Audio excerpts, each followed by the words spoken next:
Podríamos decir que uno de los principales personajes del primer libro de Samuel es David. Y en él podemos ver lo que pudiera decirse es un sube y baja espiritual.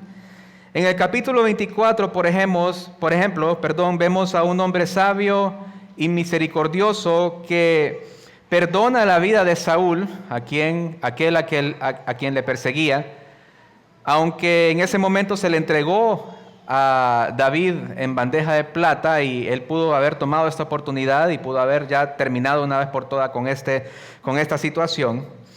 Pero vemos que le perdonó porque pues él dijo que no podía ir en contra de la voluntad del Señor. En el capítulo 25 vemos que tiene un conflicto con Nabal, que fue un hombre que aunque David le había prestado un servicio o le había hecho un favor, pues Nabal no le quiso retribuir, no le quiso pagar el favor y más bien lo insultó y habló de él despectivamente, por lo que David se deja controlar por la ira, por la venganza y decide ir a la casa de Nabal y destruir toda su casa. Y si no hubiera sido por la intervención de Abigail, la esposa de Nabal, entonces David hubiera cometido también este pecado.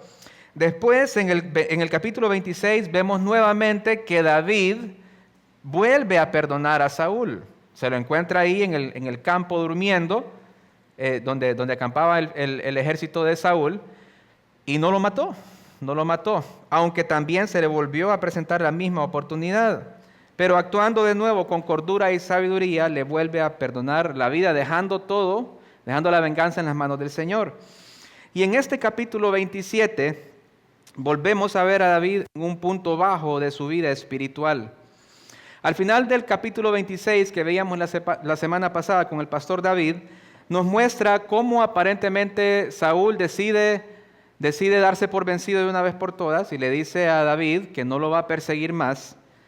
Claro que esto no significaba nada, porque la palabra de Saúl a este punto ya no tenía ningún valor. Saúl ya le había dicho lo mismo a David, que no lo iba a seguir persiguiendo y lo había vuelto a hacer. Entonces David, no creyendo su palabra, toma una de las peores decisiones que tomó en su vida: irse a vivir con el enemigo. Y eso es lo que vamos a estar viendo en esta tarde, en el capítulo 27 de Primero de Samuel. Y vamos a ver que a causa de esta pobre decisión que tomó David, también le llevó a cometer pecados y a deshonrar así al Señor. Vamos a ver entonces este capítulo de la vida de David viviendo con el enemigo en 3 puntos. Vamos a ver cómo él se dio ante el temor, en los versículos 1 al 4, cómo se dio ante una falsa seguridad, versículos 5 al 7, y finalmente cómo se dio ante el pecado, versículos 8 al 12. Primeramente vemos que la razón que llevó a David a tomar esta decisión es que se dio ante el temor. Y vamos a leer los primeros 4 versículos del capítulo 27. Entonces, abramos nuestras Biblias, hermanos, en 1 de Samuel, capítulo 27, y vamos a leer los primeros 4 versículos. Dice así la palabra del Señor. Dijo luego David en su corazón: al fin seré muerto algún día por la mano de Saúl. Nada, por tanto, me será mejor que fugarme a la tierra de los filisteos, para que Saúl no se ocupe de mí y no me ande buscando más por todo el territorio de Israel, y así escaparé de su mano. Se levantó pues David, y con los 600 hombres que tenía consigo, se pasó a Aquis, hijo de Maoc, rey de Gad. Y moró David con Aquis en Gad, él y sus hombres, cada uno con su familia. David con sus 2 mujeres, Ahinoam jezreelita, y Abigail, la que fue mujer de Nabal, el de Carmel. Y vino Saúl la nueva de que David había huido a Gad, y no le buscó más.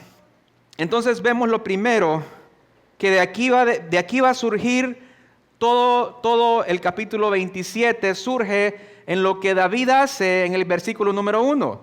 Dice: dijo luego David en su corazón. Dijo luego David en su corazón. ¿Y dijo luego de qué o después de qué? Pues de su último enfrentamiento con Saúl, en el cual, como les dije anteriormente, David perdona la vida de Saúl, y Saúl le promete que ya no lo va a perseguir que no lo va a perseguir más. No creyendo entonces en la palabra de Saúl, David dijo en su corazón, o habló a su corazón y dijo: al fin seré muerto algún día por las manos de Saúl, nada, por tanto, me será mejor que fugarme a la tierra de los filisteos. Y ese va a ser, hermanos, la base sobre la cual David va a tomar las decisiones que vienen después. Dice, nada, por tanto, será mejor que fugarme a la tierra de los filisteos.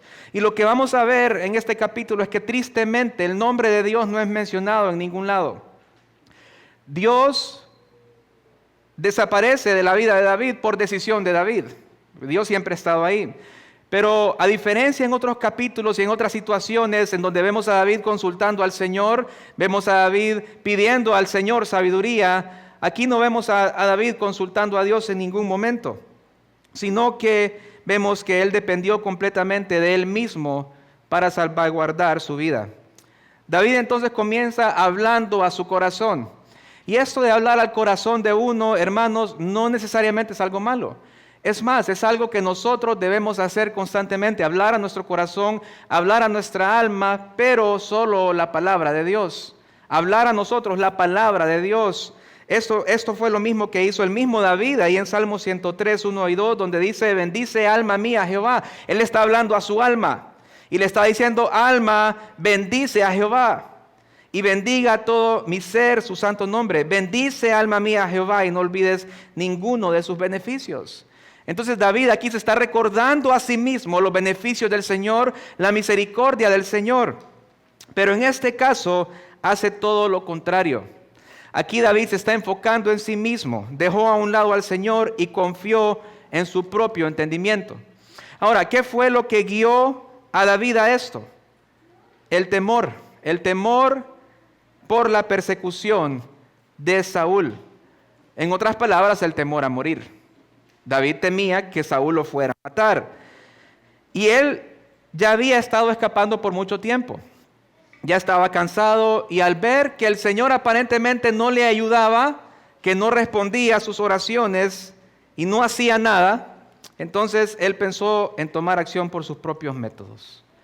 David también se olvidó completamente de la protección que el Señor en muchas otras ocasiones le había brindado. Si ustedes recuerdan, hermanos, en el capítulo 19, que es uno de esos tantos capítulos en los que Saúl está persiguiendo a David, el Señor en su protección providencial protege a David a través de su amigo Jonatán, a través de su esposa Mical, a través de su líder espiritual Samuel y a través también de la intervención divina. En el capítulo 20, de nuevo, a través de su amigo Jonatán.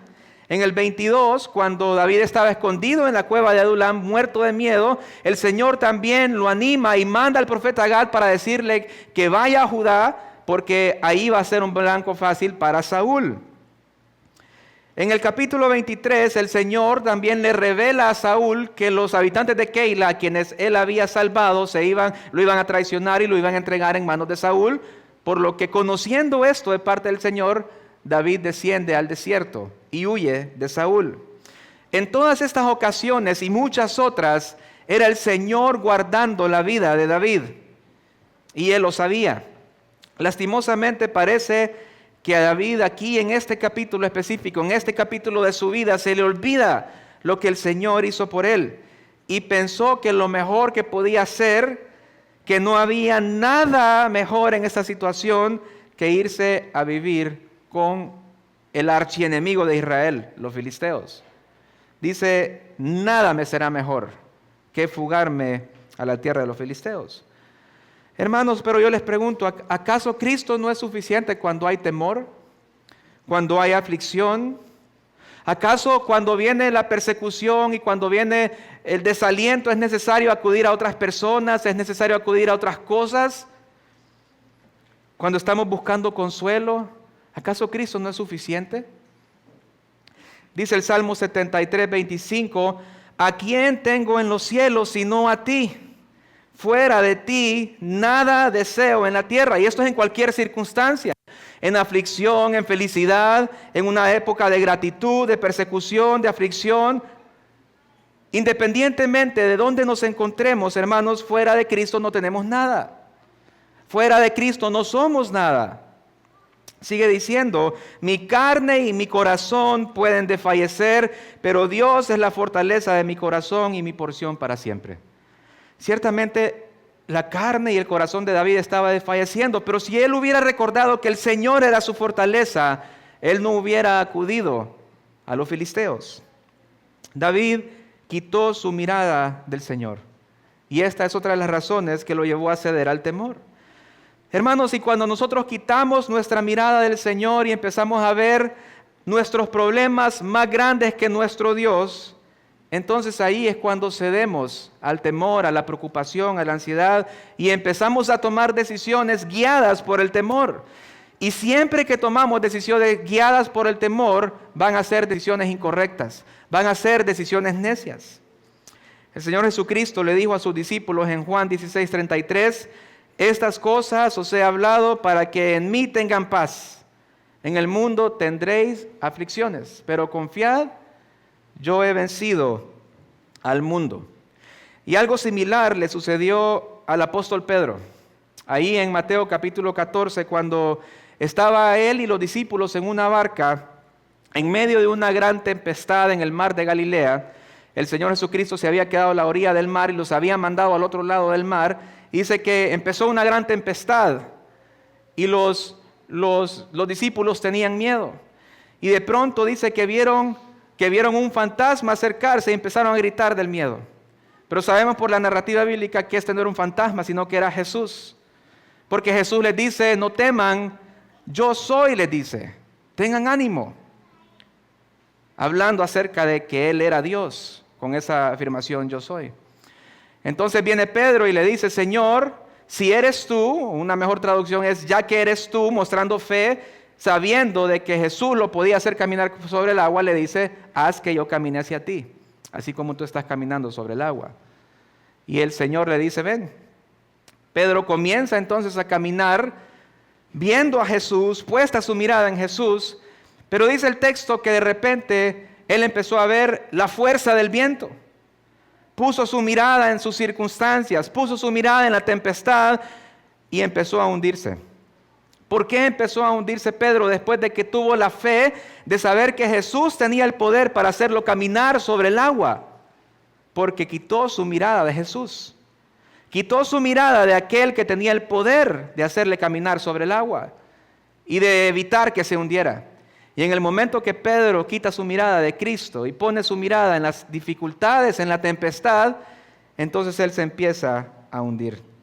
Él se olvidó de lo grande que era Jesús por lo grande de la tempestad. Aunque Jesús después demuestra que la tempestad no era nada comparado a su poder, porque inmediatamente paró la tempestad. A lo que los otros discípulos dijeron, verdaderamente es el Hijo de Dios, por lo que él hizo. Lo mismo entonces le pasó a David. Y lo mismo nos pasa a nosotros también.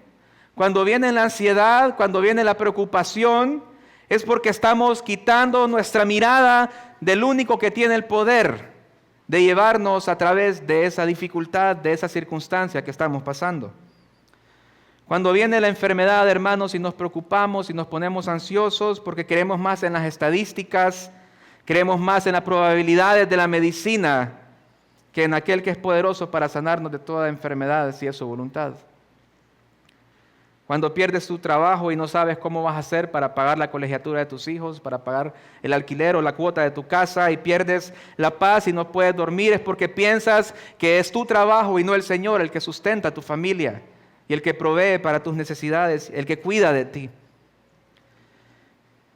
El escritor Warren Wiersbe dijo lo siguiente: cuando comenzamos a mirar a Dios a través de nuestras circunstancias, en lugar de mirar nuestras circunstancias a través de los ojos de Dios, perderemos la fe, la paciencia y el coraje, y el enemigo triunfará.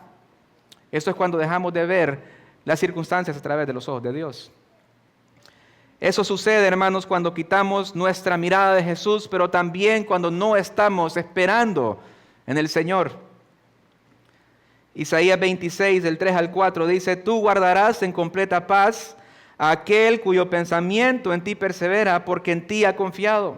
Confiad en Jehová perpetuamente, porque en Jehová el Señor está la fortaleza de los siglos. Y también lo dice ahí los hijos de Coré en el Salmo que estuvimos leyendo en la lectura, en Salmos 42:5. ¿Por qué te abates, oh alma mía, y te turbas dentro de mí? Espera en Dios, porque aún he de alabarle, salvación mía y Dios mío. Aquí están los hijos de Coré hablando a su corazón, hablando a su alma, hablándole del alma. ¿Por qué te abates? Espera en Dios. En vez de abatirte, espera en Dios. Porque Él es mi salvación y es mi Dios. Cuando estamos en la tempestad, hermanos, nuestra carne y nuestra desesperanza nos puede llevar a buscar la solución en cualquier lugar que no sea el Señor, porque pensamos que de pronto el Señor se está tardando, que no ve mi situación, que no me quiere socorrer en mi situación y que Él se está tardando. Entonces, como quitamos nuestra mirada de Él, dejamos de esperar en Él. ¿Qué fue lo que le sucedió a David? David, a causa de la aflicción, a causa de que ya no sabía más qué hacer, pensó en su corazón y le dijo a su corazón, habló a su alma y le dijo que lo mejor que podía hacer era irse con el enemigo. Y hermano, lo que tú digas a tu corazón tendrá mucho efecto en tus decisiones. No porque mi palabra tiene algún tipo de poder o que puede cambiar circunstancias, sino porque lo que yo le hable a mi corazón va a determinar de la manera en que yo actúo, va a determinar mis pasos. Si yo le hablo a mi corazón lo que me dice el mundo acerca de Dios o lo que me dice el mundo acerca de las circunstancias, entonces mi corazón va a estar lleno de temor y mis pasos van a ser guiados por ese temor. Pero si yo le hablo a mi corazón la verdad de la palabra de Dios, que Él es mi fortaleza, que Él es mi roca, que Él es mi salvación, que Él es mi ayudador, mi sustentador, mi proveedor, entonces eso va a determinar cómo yo actúo. Y voy a andar en confianza, voy a andar en paz, voy a andar sabiendo que el Señor me provee y me protege de todo. Y David ya había escrito muchos salmos acerca de la confianza y la dependencia del Señor. Pero en esta ocasión, en vez de recordárselos a su corazón, en vez de hablar a su corazón con aquellos cantos que él mismo ya había escrito, lo que le dijo a su corazón era que el Señor no lo iba a ayudar y que él debía buscar una solución por sus propias manos. Y desde un punto de vista humano, esta era una estrategia perfecta. O sea, desde un punto de vista militar, la estrategia de David era muy inteligente. Irse a vivir con el enemigo. Porque para el enemigo de su enemigo iba a ser su amigo. O sea que para el rey de Gat, el rey de los filisteos, el enemigo de Saúl, que era enemigo del rey de Gat, Aquis, iba a ser su amigo. O sea que David iba a ser su amigo. Obviamente Saúl no lo iba a buscar en Filistea, iba a ser prácticamente cavar su propia tumba, buscar una guerra completamente innecesaria. Entonces a David, desde ese punto de vista, no se le pudo haber ocurrido una mejor idea, pero lastimosamente esta iba en contra de la voluntad de Dios. Dice el versículo 2, se levantó pues David y con los 600 hombres que tenía consigo pasó a Aquis, hijo de Maoc, rey de Gad. Y moró David con Aquis en Gad, él y sus hombres, cada uno con su familia. David con sus 2 mujeres, Ahinoam jezreelita y Abigail, la que fue mujer de Nabal de Carmel. Entonces dice que David pasó, no pasó solo como lo hizo anteriormente, cuando va delante del rey de Gad, Aquis, y finge demencia para salvaguardar su vida. Esta vez iba con 600 hombres, pero las decisiones de David no lo iban a afectar solamente a él y a su familia, sino que también a sus hombres con sus familias. Los hombres de David no iban solos, iban también con sus familias. David entonces llega a Gad no solo de visita, sino que se llegó a establecer entre los filisteos. Y esto fue algo que pudo haber afectado su vida espiritual y la de su familia, y no solo la de él, sino que la de sus hombres también y la de sus familias. Porque el mismo David reconoció en el capítulo anterior, cuando perdona la vida de Saúl, que si ellos persistían en perseguirlo, entonces es como si lo estuvieran corriendo de Israel, en donde no podría estar más cerca de la presencia del Señor. Él les dijo en el capítulo anterior, en el versículo 19, ruego pues que el rey mi señor oiga ahora las palabras de su siervo. Si Jehová te incita contra mí, acepte él la ofrenda. Mas si fueran hijos de hombres, malditos sean ellos en presencia de Jehová, porque me han arrojado hoy para que no tenga parte en la heredad de Jehová, diciendo, ve y sirve a dioses ajenos. Ciertamente la persecución lo podría llevar a esto, pero el caso de David aquí es que él fue a Filistea en su propia cuenta. El Señor en ningún momento le dijo que fuera a Filistea. ¿Cómo lo sabemos? Porque pues no lo vemos en el texto y no vemos que él consulta al Señor como lo había hecho anteriormente. Si debía descender a proteger a Keila, si Saúl iba a llegar, si los de Keila lo iban a traicionar. Él consulta al Señor, el Señor le responde, pero aquí no lo hace. Aquí él habla con su corazón, él habla consigo mismo. Entonces, esta fue una decisión que él tomó por sí solo. Pero ahora estaban habitando en una nación cuyos dioses eran falsos, una nación pagana, dada a la idolatría, y eso definitivamente afectaría su vida espiritual y la de sus hombres. El versículo 4 dice, vino a Saúl la nueva de que David había huido a Gad y no le buscó más. Y aquí podríamos pensar, bueno, el plan de David funcionó. Saúl se da cuenta de lo que había sucedido y desiste de buscar a David. Y sí, su plan funcionó, pero a expensas de ir en contra de la voluntad del Señor. David aquí actuó en base a la filosofía famosa del fin justifica los medios. Que no importa cómo yo voy a conseguir algo con tal de que el final sea un bien mayor. Con tal que al final logre algo bueno, no importa los medios que yo utilice para lograrlo. Y así piensa el mundo. El mundo, con tal de conseguir un bien mayor, puede hacer incluso aquello que es inmoral o aquello que es ilegal para conseguirlo, y se limpian la conciencia pensando que fue por un bien mayor, que fue por ayudar a alguien más o para obtener un beneficio. David consiguió su objetivo, que fue no ser más perseguido por Saúl, librarse del yugo de una vez por todas, pero desobedeciendo al Señor, actuando en temor, y no confió en la protección del Señor ni en su voluntad. ¿Qué si era la voluntad del Señor que David siguiera siendo perseguido? Esa posiblemente era la voluntad del Señor, seguir formando al futuro rey de Israel a través de la persecución como lo había venido haciendo. Pero David no lo vio así. Él pensó, si el Señor no me libra, yo solito me voy a librar. Si el Señor no me ayuda, yo tengo que buscar qué hacer. Hermanos, y nosotros también actuamos así muchas veces. Cuando queremos tomar acción por nuestra propia cuenta, muchas veces incluso yendo en contra de la voluntad del Señor. Quizás estamos cansados de esperar, quizás llevas tiempo pidiéndole algo al Señor y parece no responder, entonces tomas acción en tus propios medios y por tus propias manos, muchas veces por medio de cosas que no son la voluntad del Señor. Por ejemplo, un hombre que lleva mucho tiempo pidiéndole una esposa al Señor, o una mujer que lleva mucho tiempo pidiéndole un esposo al Señor, y aparentemente el Señor se está tardando. Digo aparentemente porque el Señor nunca se tarda, el Señor siempre responde a su tiempo, y si es su voluntad. Pero desde un punto de vista humano decimos, el Señor se está tardando. Yo le pido al Señor un nombre de Dios y Él no me lo da. Entonces no me queda más que buscar un hombre en el mundo, o buscar una mujer en el mundo. Es más fácil. Pero eso es ir en contra de la voluntad del Señor, porque el Señor nos llama a no unirnos en yugo desigual. Entonces, en vez de esperar en el Señor a que te dé una buena esposa, vas entonces a buscarla en el mundo, yendo en contra de la voluntad del Señor. De pronto consigues casarte, pero fuera de la voluntad del Señor. ¿Qué nos enseña eso entonces, hermanos? Que debemos aprender a confiar en el Señor. Cuando le pides algo al Señor, espera en Él. No te desesperes, no creas que Él se está tardando.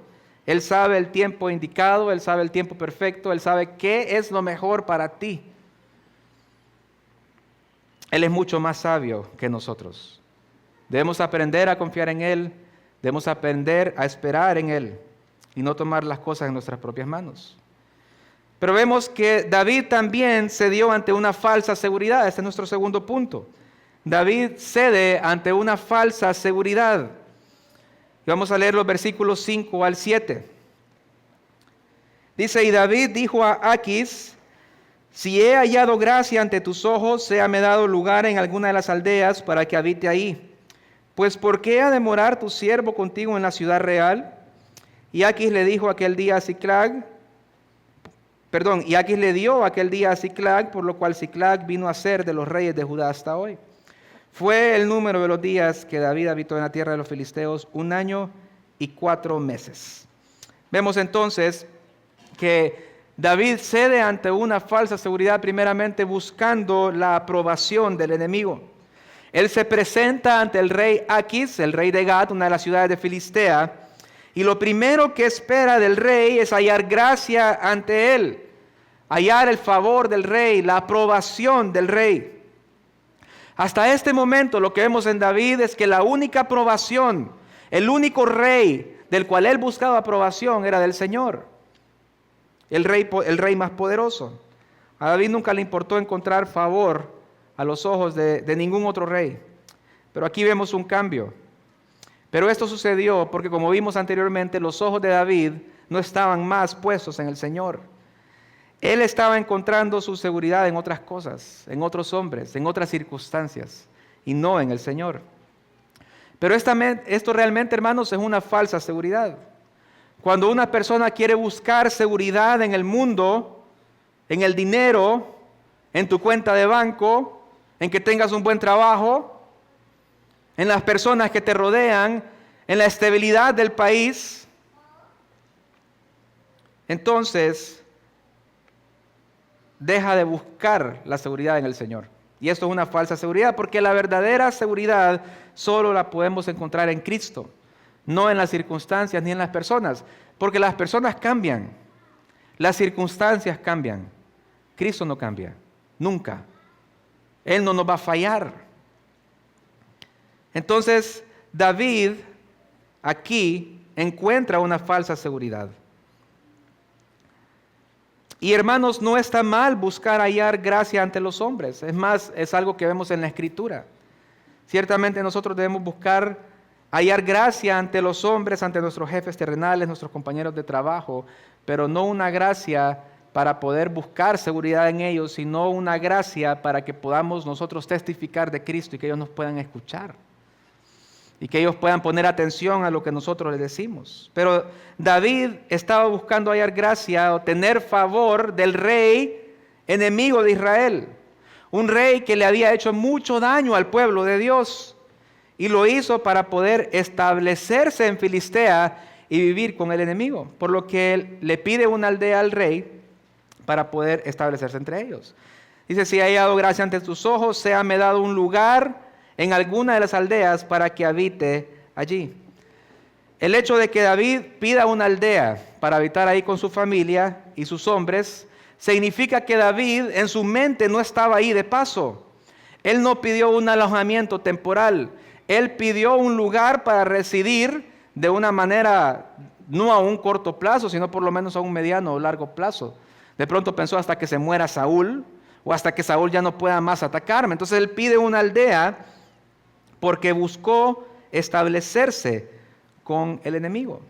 Y la idea de David entonces era asegurar una vida tranquila y próspera para él y sus hombres, pero todo a expensas de ir en contra de la voluntad del Señor. Podríamos pensar entonces que David incluso no estaba siendo completamente leal al Señor, porque se supone que él era un siervo del Dios de Israel y solo a él servía. Pero aquí vemos que le dice a Aquis que él ahora le serviría.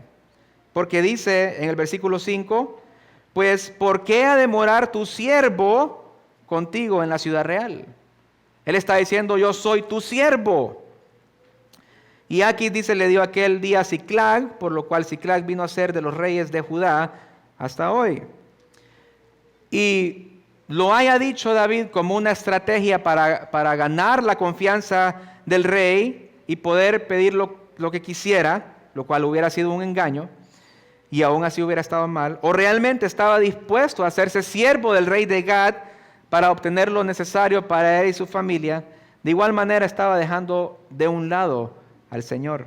lo estaba sacando de sus planes y estaba haciendo él conforme a lo que él pensaba que era mejor para él. Estaba estableciendo una vida lejos de Israel, lejos de la voluntad del Señor. David buscó esta seguridad en tener un lugar donde habitar, un lugar seguro, pero de nuevo esta es una falsa seguridad, porque estaba lejos de la voluntad del Señor. Y esto le podía proveer una seguridad temporal, pero no una seguridad permanente. Hermanos, si es que solo en la voluntad de Dios estamos realmente seguros. Solo cuando estamos dentro de la voluntad de Dios estamos realmente seguros. Estamos más seguros en la tempestad con Dios que en un lugar tranquilo y quieto sin Dios a nuestro lado. David podría pensar que estaba seguro entre los filisteos, pero no fue así. Más adelante, los amalecitas, a quien David ataca, y lo vamos a ver en el siguiente punto, se vengan y secuestran a los hijos de David y a las esposas de todos sus hombres. Realmente no estaban seguros como él pensaba. Dice el versículo 7, fue el número de los días que David habitó en la tierra de los filisteos 1 año y 4 meses. Hermanos, 1 año y 4 meses es mucho tiempo para que un hombre conforme al corazón de Dios habite entre el enemigo. Para que un hombre de Dios esté lejos de su voluntad. Como lo decía anteriormente, este capítulo no menciona a Dios. No hay mención de David buscando al Señor en oración para pedir dirección. No hay mención de que David, o evidencia de que David escribió algún salmo durante este 1 año y 4 meses. Definitivamente fue un capítulo triste en la vida de David. Pero gracias a Dios, David no permaneció aquí para siempre. David después, a través de las circunstancias que el mismo Señor le ayuda a pasar, recapacita y regresa. Y eventualmente es coronado como rey. Esto no es por David, es por el Señor, por su fidelidad, porque le había prometido a David que él iba a ser rey. Y las promesas del Señor no fallan. Ahora puede surgir la pregunta, ¿por qué estaba mal que David estuviera entre los filisteos? ¿No debemos hacer nosotros lo mismo? ¿No debemos estar entre los incrédulos para poder testificar de Cristo? Y la respuesta es sí. Pero el Señor nos manda a nosotros a estar en el mundo. Pero algo que es claro también es que no somos de este mundo. Estamos aquí, pero no somos del mundo. El Señor Jesucristo, orando al Padre por sus discípulos, ahí en Juan 17:14, le dice al Padre, yo les he dado tu palabra y el mundo los ha odiado porque no son del mundo, como tampoco yo soy del mundo. No te ruego que los saques del mundo, sino que los guardes del maligno. Ellos no son del mundo, como tampoco yo soy del mundo. Pero hermanos, pensemos en cuál era la misión de los discípulos. La misión de los discípulos era testificar de Cristo. Era ser la sal y la luz de la tierra. Era que a través de ellos la luz de Cristo brillara. Por eso el Señor los dejó en el mundo.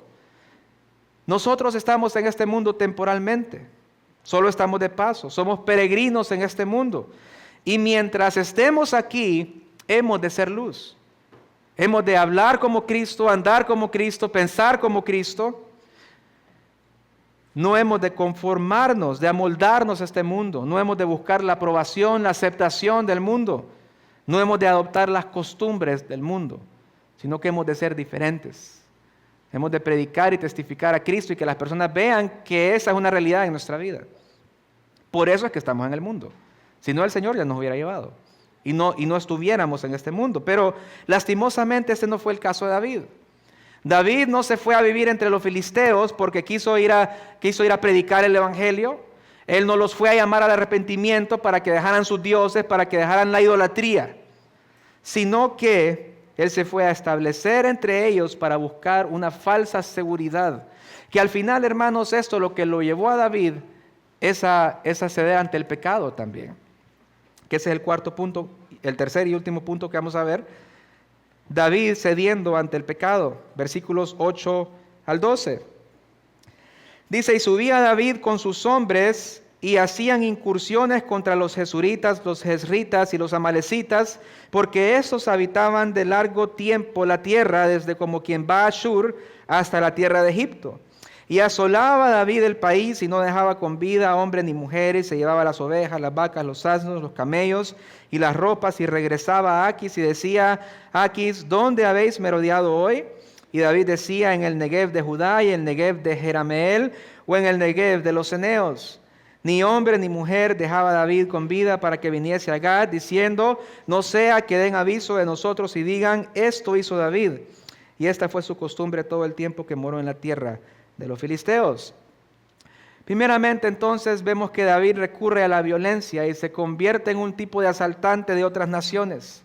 Dice el versículo 8 que él hacía incursiones. Esto es una especie de campaña militar para saquear o asaltar estas naciones enemigas de Israel, los jesuritas, los jerritas y los amalecitas.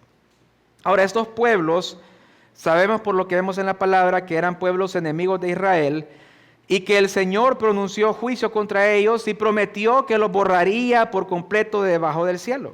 Y ciertamente así fue, el Señor los borró por completo. Pero el Señor, hermanos, en ningún momento manda a David a que él haga estas cosas.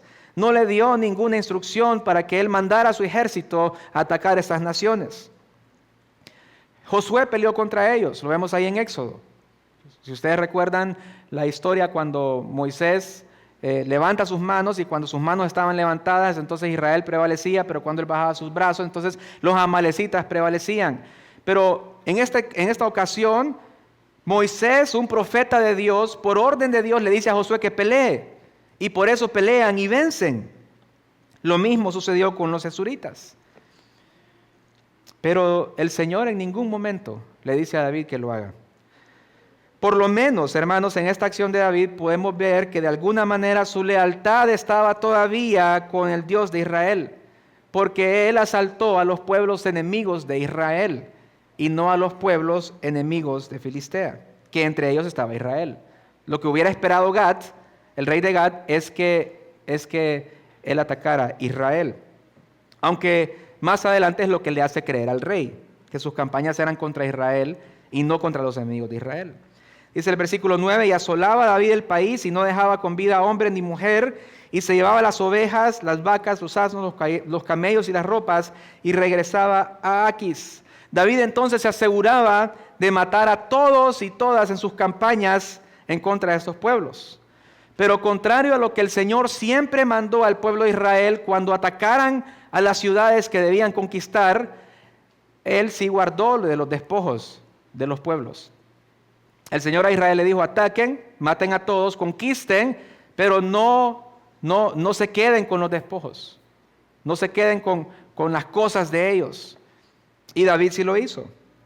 Él se llevaba los bienes materiales, se llevaba los animales y sus ropas. Aunque atacó a los enemigos de Israel, pues David en este capítulo oscuro de su vida no era más que un ladrón armado y un asesino. Mató a toda la gente de las aldeas o los campamentos, tomó el botín sin la aprobación ni la guía de Dios. En vez de pelear batallas por el honor a Dios, lo hizo por ganancias propias. Y algunos comentaristas, hermanos, justifican las acciones de David porque dicen que era la voluntad de Dios que estos pueblos y estas naciones perecieran. Entonces dicen que David solamente estaba haciendo la voluntad del Señor. Y es cierto, era la voluntad de Dios que estos pueblos perecieran, pero no de esta manera. David se tomó esa atribución él solito. Él no estaba actuando en obediencia al Señor. Él estaba actuando en este momento en interés propio. Quería ganarse la confianza del rey y quería botín para poder proveer para su ejército también. Otros dicen que no podemos saber si lo que David hizo estaba bien o mal porque el Señor no condena en este capítulo el que David se haya ido a vivir a Filistea y que hubiera hecho todo esto. Pero el que el Señor explícitamente no condene el que David haya hecho esto no significa que no esté mal. No vemos tampoco que el Señor condena explícitamente el hecho de que David estaba casado con 2 mujeres, con Ahinoam y con Abigail. No lo dice el texto. No por eso podemos pensar que el Señor lo aprobaba. El Señor nunca ha aprobado la bigamia o la monogamia, o la poligamia, perdón. El Señor, su diseño siempre ha sido un hombre y una mujer. De la misma manera, el hecho que el Señor no lo diga en el texto no significa que estaba bien. Lo vemos también porque parte de su estrategia era mentir al rey de Gad. Dice el versículo 10, y decía Aquis, ¿dónde habéis merodeado hoy? Y David decía, en el Negev de Judá y el Negev de Jerameel, o en el Negev de los ceneos. Obviamente Aquis, siendo el rey de Gad, pedía informes a David cuando éste regresaba de sus redadas y le preguntó que dónde habían atacado. Quería informes, que David le dijera dónde había atacado. Y entonces David, mintiendo, le dijo que había atacado territorio de Israel y no a los enemigos de Israel como realmente había sido. David dijo que había atacado en el Negev de Judá, el Negev de Jerameel y en el Negev de los ceneos. Todo esto es territorio de Israel. Pero no era cierto. Realmente él había atacado a los enemigos de Israel. Esto lo hizo para ganarse la confianza de Aquis, haciéndolo pensar que realmente le servía y que estaba dispuesto a pelear sus batallas en contra de sus enemigos. Pero este engaño llevaría consecuencias más adelante también. Vamos a ver en los siguientes capítulos que el rey de Aquis decide atacar a Israel y le dice a David que él comande su ejército para atacar Israel. Después no sucede porque los mismos filisteos dudan de que un israelita esté ahí entre ellos. Pero esto que David estaba haciendo entonces era un engaño, era una mentira. Y era una mentira que eventualmente David no iba a poder sostener. ¿Cómo sostenía la mentira hasta este momento? Lo dice el versículo 11, ni hombre ni mujer dejaba a David con vida para que viniesen a Gad diciendo, no sea que den aviso de nosotros y digan, esto hizo David. Entonces, para que el rey no se diera cuenta de su engaño, de su mentira, David no dejaba testigos. Mataba a todos los del pueblo donde él llegaba, para que nadie llegara al rey contándole lo que realmente había sucedido. Más adelante en la vida de David, él tuvo un episodio más conocido de un pecado, el pecado del adulterio con Betsabé, y terminó matando al esposo de Betsabé para poder cubrir su pecado. Mata a Urías para cubrir el pecado de adulterio con Betsabé. Y aunque este evento con Betsabé y Urías es mucho más conocido, la raíz que alimentó el pecado comenzó mucho antes, y lo vemos aquí en este capítulo 27.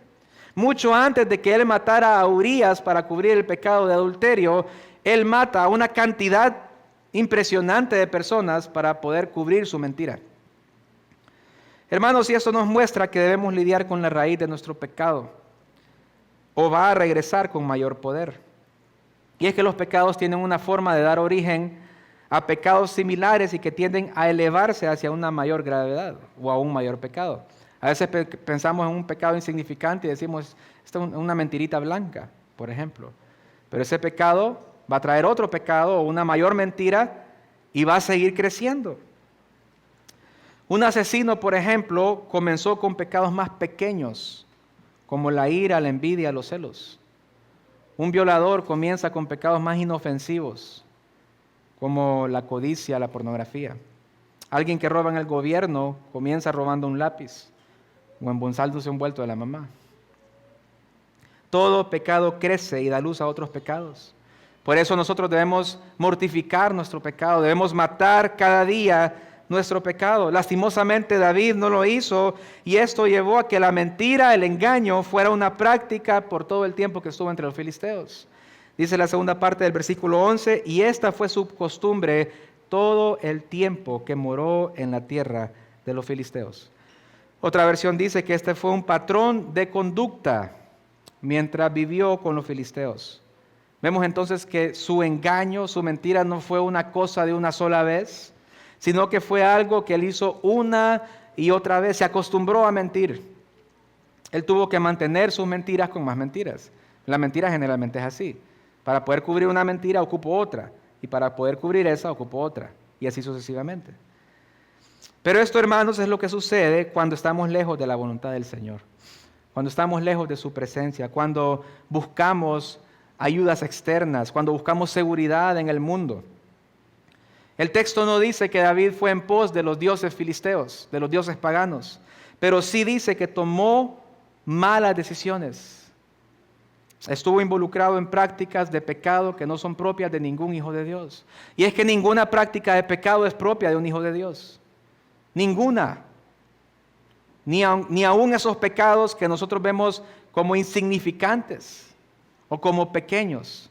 Ninguna práctica de pecado debe ser una característica de un hijo de Dios. No puede, porque la palabra dice que el que practica el pecado es del diablo.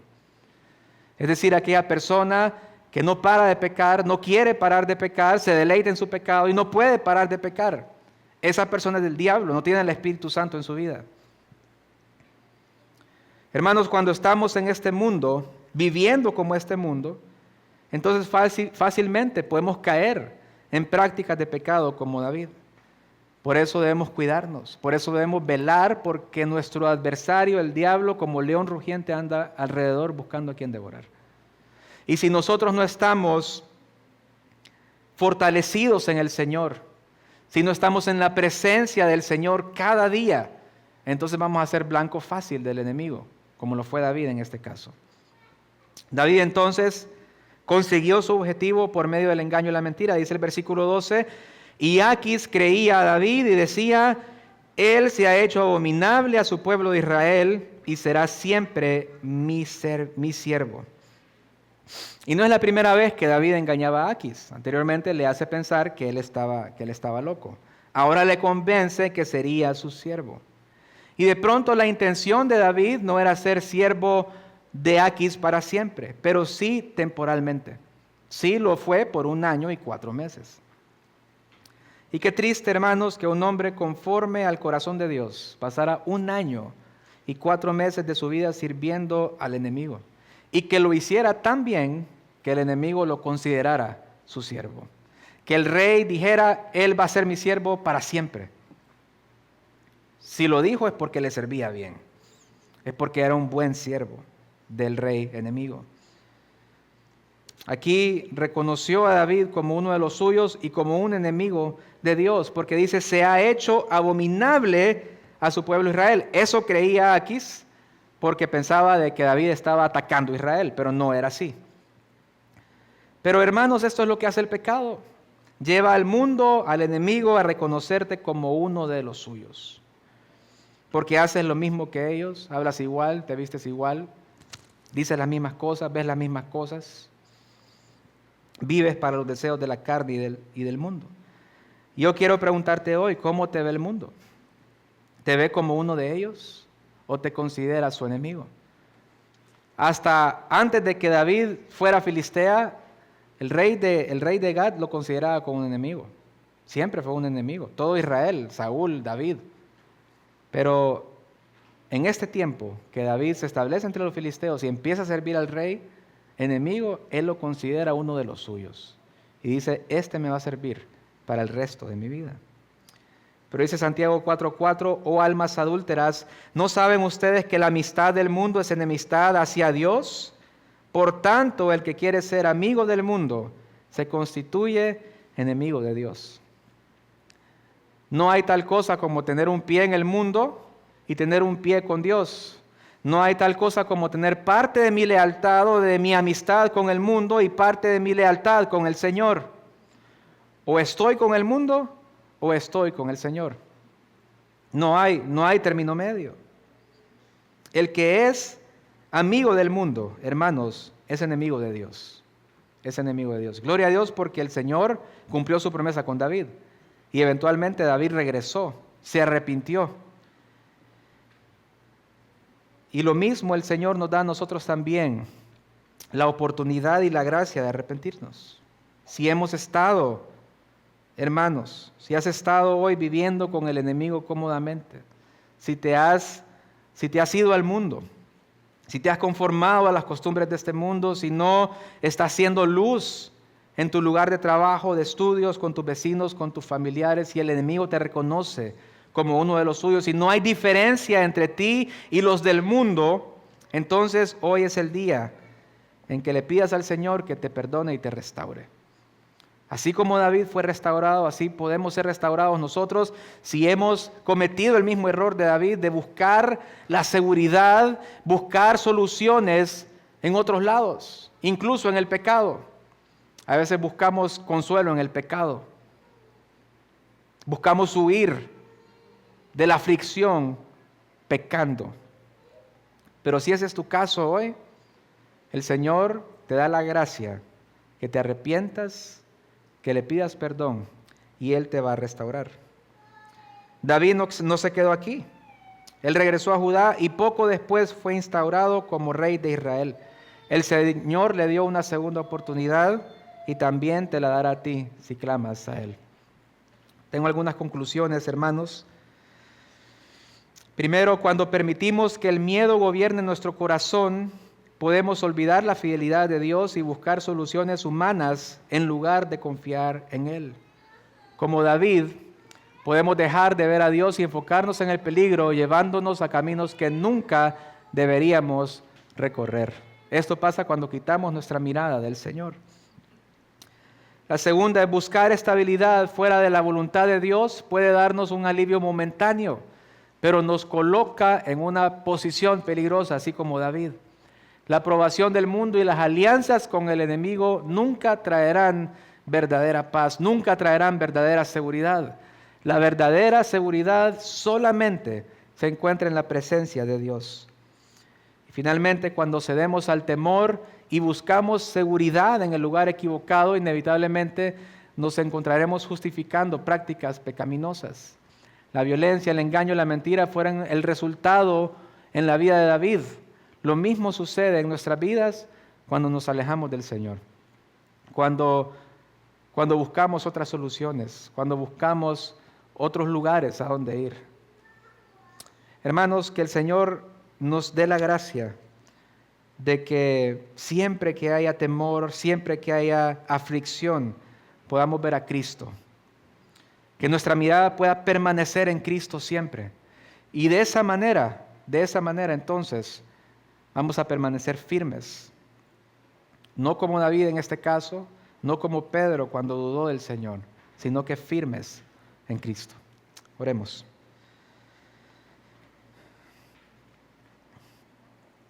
Padre, como cantábamos al principio, Señor, solo tú puedes protegernos. Solo tú, Señor, eres nuestro ayudador, nuestro sustentador, nuestro pronto auxilio, nuestra fortaleza, nuestro refugio. Muchas veces buscamos en otros lados, muchas veces creemos que estás tardando, que no estás respondiendo. Señor, pero tú eres un Dios sabio, tú no te equivocas, tú no te tardas, tú respondes a tu tiempo, a tu manera, tú sabes lo que es mejor para nosotros. Señor, ayúdanos a mantener nuestra mirada en Cristo en todo momento. A pesar de las tempestades, a pesar del temor, de la aflicción, por más grande que sea el problema, que nosotros podamos recordar a nuestro corazón, hablar a nuestra alma, que tú eres mucho más grande que cualquier otro problema, que cualquier circunstancia, que cualquier tempestad en la que estemos, Señor. Ayúdanos a correr a ti en todo momento. Ayúdanos, Señor, a estar firmes en ti. En el nombre de Jesús. Amén.